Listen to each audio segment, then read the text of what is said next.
A dog rests its head on your knee. It doesn't ask how your day was. It doesn't need you to explain yourself. It simply stays warm, steady, present. In that moment, something inside you loosens. The tightness in your chest softens. And without quite knowing why, you feel safe. Not the safety of locked doors or careful plans. Something quieter than that. Something that doesn't require you to perform, to justify, or to protect yourself from the possibility of being heard. We spend so much of our lives navigating the complexity of human relationships. The misunderstandings, the disappointments, the love that sometimes arrives with conditions attached. So maybe the real question isn't whether we love our animals too much. Maybe it's this: what does it mean that loving them can feel so much easier than loving each other? The relationship between humans and animals did not begin with comfort. It began with survival. For most of early human history, animals were practical. They pulled carts, guarded shelters, hunted alongside us, and fed us through long winters. The bond was transactional. We gave them food and protection, and they gave us labor and utility. Emotion, if it existed at all, was secondary.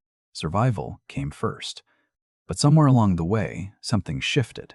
Archaeologists have found burial sites dating back over 12,000 years where humans and dogs were laid to rest together, side by side, sometimes with a human's hand resting on the animal. These weren't working dogs being honored for their service. These were companions being mourned, people who lived in a world of constant physical danger, uncertainty, and hardship still found space to grieve the loss of an animal, still found space to feel something that went beyond usefulness. That tells us something important. The emotional connection didn't develop because life became easier. It developed in the middle of difficulty. Perhaps because of it, when human communities were small and fragile, relationships between people carried enormous weight. A broken trust could mean exile. A failed alliance could mean danger. Human love even then came loaded with consequence. The stakes were high, and everyone knew it. An animal asked for none of that. A dog didn't care about your social standing. A cat didn't remember your mistakes from last season. They responded to presence, to warmth, to touch, to the simple fact that you were there. In a world where human relationships demanded so much, that simplicity must have felt like relief. And so, without anyone planning it, animals moved inward. From the field into the home. From the home into the room. From the room into the quiet, personal spaces of human emotional life. This movement wasn't accidental. It followed a kind of emotional logic that humans have always understood, even when they couldn't name it. That some forms of connection feel less dangerous than others. That some relationships allow you to be present without requiring you to be perfect. By the time we reach recorded history, this bond was already deeply established. Ancient Egyptians elevated cats to sacred status, not merely because they controlled pests, but because there was something in their calm, self-contained presence that people found genuinely comforting. Roman soldiers kept dogs as companions on long campaigns, far from home, far from anyone who truly knew them. In medieval households, small lapdogs were kept not for any practical reason, but simply to be held. The pattern repeated across cultures, across centuries, across wildly different ways of living. Humans kept finding their way back to animals, not only for what animals could do, but for how animals made them feel. Safe, accepted, unburdened. These are not small things. And the fact that people across all of human history kept reaching for them suggests that the need was never really about the animals themselves. It was always about something missing in the spaces between people.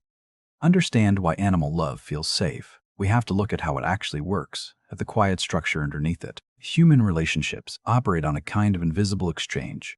We offer something, our time, our honesty, our vulnerability, and we wait to see what comes back.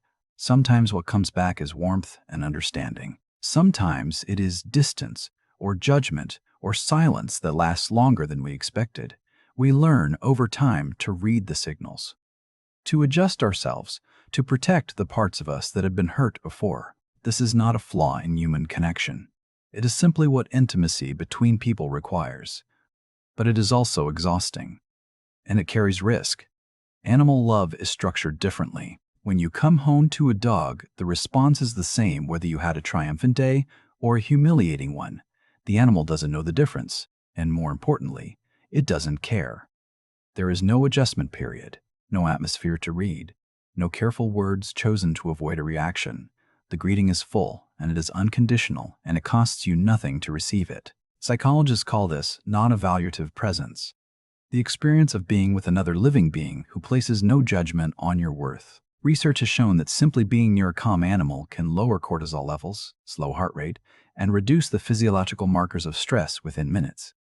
The body responds as if a threat has been removed, because in a very real sense, one has been.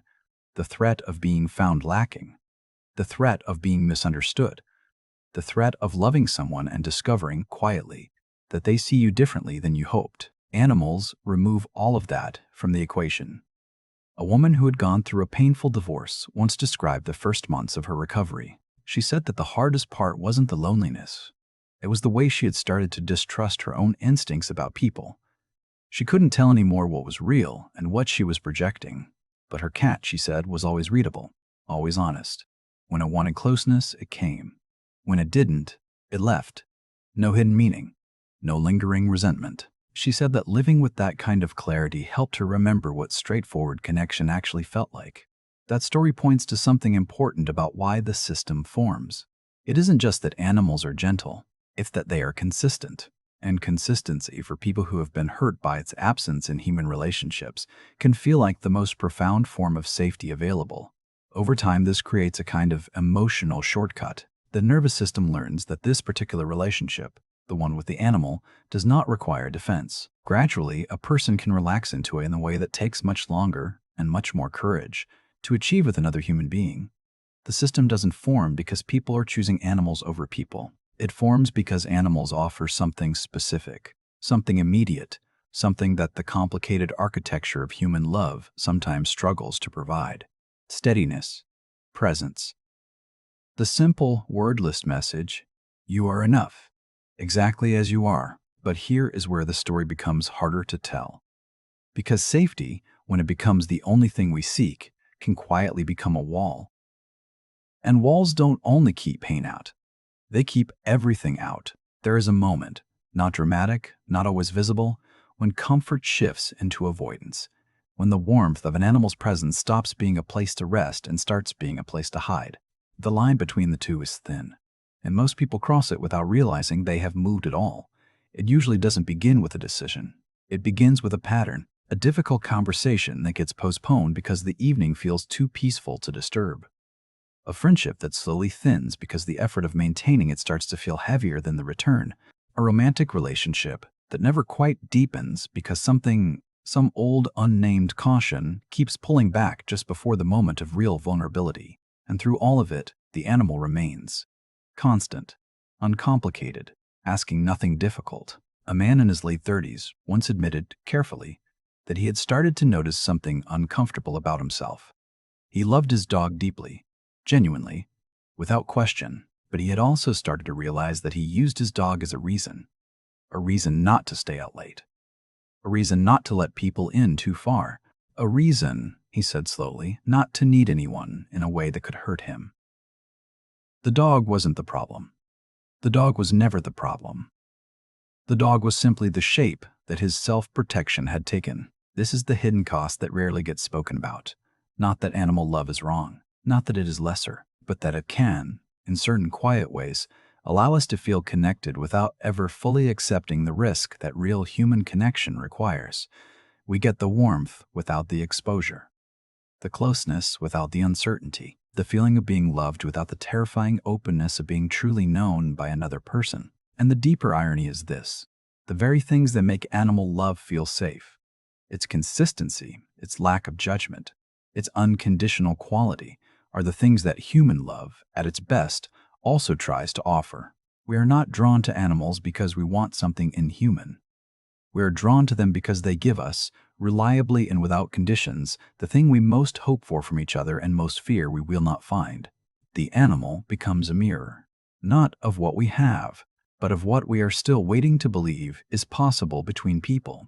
And that waiting, quiet, comfortable, safe, can last a very long time. There is no cruelty in it, only a kind of sadness that deserves to be seen clearly, because the heart that finds it easier to love an animal than a person is not a broken heart.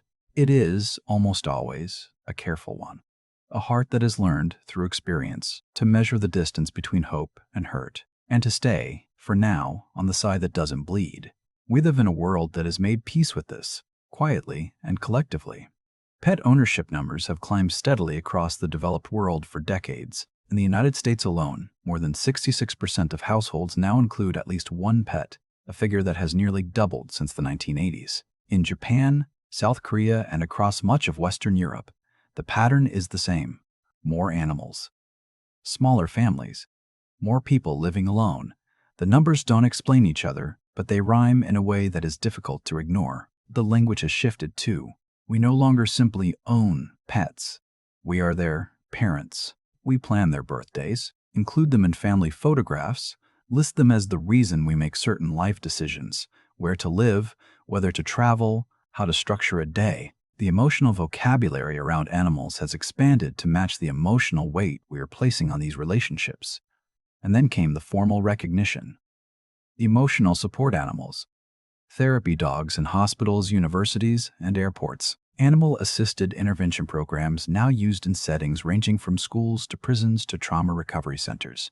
What was once considered sentimental, the idea that an animal's presence could genuinely support human mental health, is now clinically documented, institutionally accepted, and quietly woven into the fabric of how modern societies manage emotional suffering. This normalization tells us something we're sitting with. It tells us that the need being met by these animals is real, widespread, and not going away. That loneliness, not the temporary kind, but the structural kind, the kind built into how modern life is organized, has become serious enough that we have begun building systems around it, and that animals, with their consistent presence and uncomplicated affection, have stepped into a gap that other structures have not been able to fill. A university counselor once described a shift she noticed over several years of her work. More and more students, she said, listed their pet as their primary source of emotional support. Not a parent, not a friend, not a therapist, their cat in a small apartment, their dog back home that they video called during hard weeks. She didn't say it with judgment.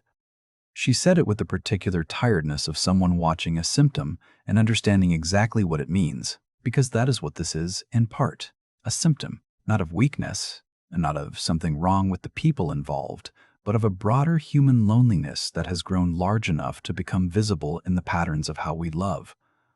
The animals didn't create the gap, they simply revealed it by being willing to stand inside it. And perhaps that is the most honest thing we can say about this moment in history, that millions of people are finding genuine comfort, genuine connection, and genuine relief in the company of animals. And that this is both completely understandable and quietly worth examining, worth asking. What does it mean that so many of us have found it easier to open our hearts to a creature that cannot speak than to the people sitting beside us in the same world? There is a philosopher's question hidden inside all of this, and it is not the one we might expect. The question is not, should we love animals less? That would miss the point entirely. The love is real. The comfort is real. The relief that comes from a warm, steady presence that asks nothing complicated of you. That is real too, and it deserves to be honored as such. The question is quieter than that. It is this: what are we actually practicing when we love an animal well? Because when we love an animal, when we show up for them consistently, when we learn to read their moods, when we sit with them through their fear and offer presence without words, we are doing something that looks remarkably like the work of human love. We are practicing patience. We are practicing attentiveness. We are learning to care for something outside ourselves without demanding that it perform or explain itself for our comfort. We are, without always knowing it, rehearsing, and maybe that is the most generous way to understand what animal love does for us. Not as a replacement for human connection, not as an escape from it, but as a gentler school, one that teaches the fundamental skills of love in an environment where the cost of getting it wrong feels more forgiving. A child who grows up caring for an animal learns something that cannot easily be taught in words. She learns that love is largely about showing up, that it is expressed through small, repeated acts of attention rather than grand declarations. That another living being's trust is something fragile and precious, built slowly and lost quickly. These are not lessons about animals. They are lessons about all of us. And for adults, for those of us carrying old disappointments, old patterns, old reasons to be careful. The animal offers something similarly instructive. It shows us, in the simplest possible terms, what it feels like to be loved without conditions, to be welcomed without audition. And in showing us that feeling, it does something quietly radical. It reminds us that we deserve it, not just from animals, from people too.